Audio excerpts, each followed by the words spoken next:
It's week 23 of A Year of Wisdom. Let's get to reading.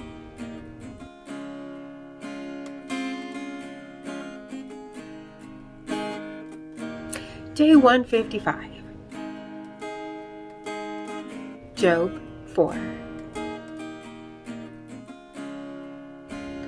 Then Eliphaz the Temanite answered and said, If one attempts a word with you, will you become weary?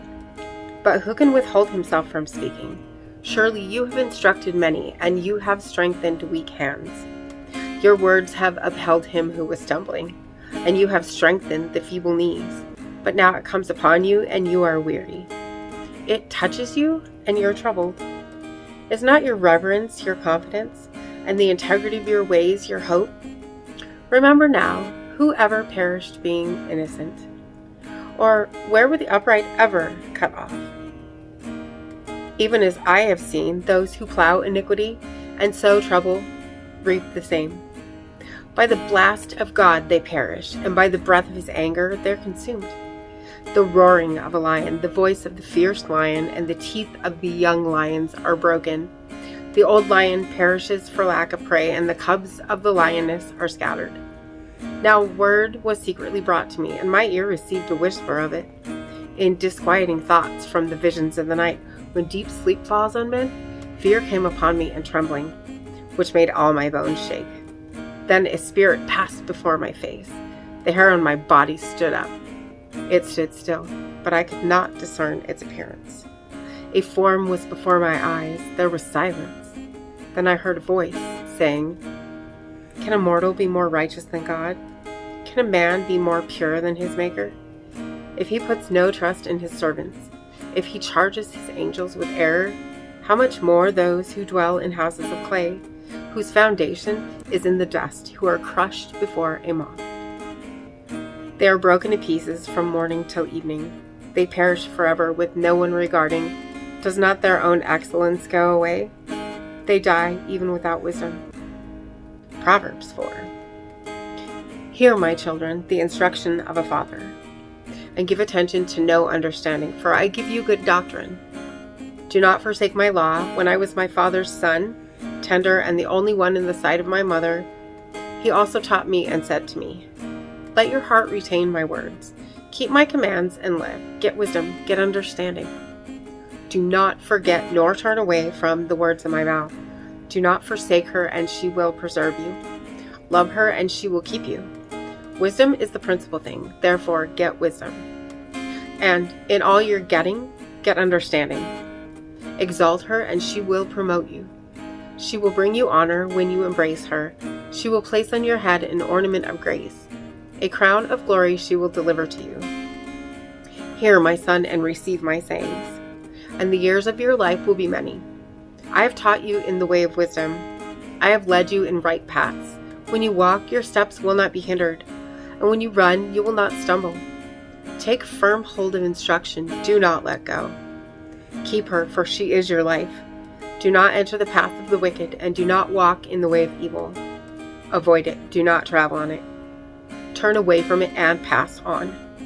For they do not sleep unless they have done evil, and their sleep is taken away unless they make someone fall. For they eat the bread of wickedness and drink the wine of violence. But the path of the just is just like the shining sun, that shines even brighter unto the perfect day. The way of the wicked is like darkness. They do not know what makes them stumble. My son, give attention to my words. Incline your ear to my sayings.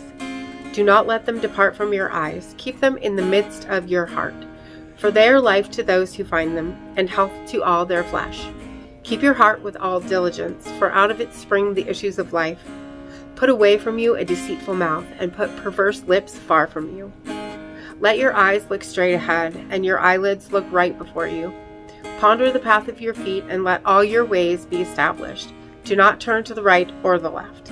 Remove your foot from evil. Ecclesiastes 4. Then I returned and considered all the oppression that is done under the sun. And look, the tears of the oppressed, but they have no comforter. On the side of their oppressors, there's power, but they have no comforter. Therefore I praise the dead who are already dead more than the living who are still alive. Yet better than both is he who never existed, who has not seen the evil work that is done under the sun. Again I saw that for all toil and every skillful work a man is envied by his neighbor. This also is vanity and grasping for the wind. The fool folds his hands and consumes his own flesh. Better a handful with quietness than both hands full together with toil and grasping for the wind. Then I returned, and I saw vanity under the sun. There is one alone without companion. He has neither son nor brother, yet there is no end to all his labors, nor is his eye satisfied with riches. But he never asks, "For whom do I toil and deprive myself of good?" This also is vanity and a grave misfortune. Two are better than one because they have a good reward for their labor. For if they fall, one will lift up his companion. But woe to him who is alone when he falls, for he has no one to help him up. Again, if two lie down together, they will keep warm. But how can one be warm alone? Though one may be overpowered by another, two can withstand him, and a threefold cord is not quickly broken. Better a poor and wise youth than an old and foolish king, who will be admonished no more. For he comes out of prison to be king. Although he was born poor in his kingdom, I saw all the living who walk under the sun. They were with the second youth who stands in his place.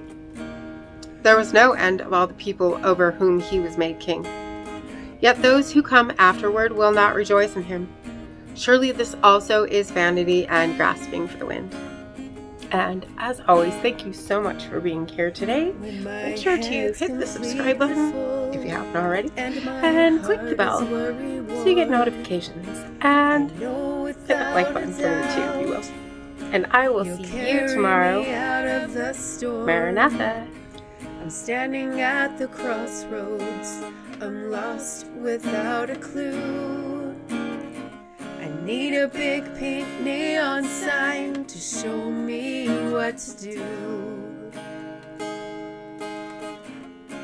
I thank you, Lord. It glorifies you when you're the only answer. I praise you, Lord, for holding what's too much for me. And I'm amazed by you, Lord, because nothing's too big and nothing's too small to lay at your feet.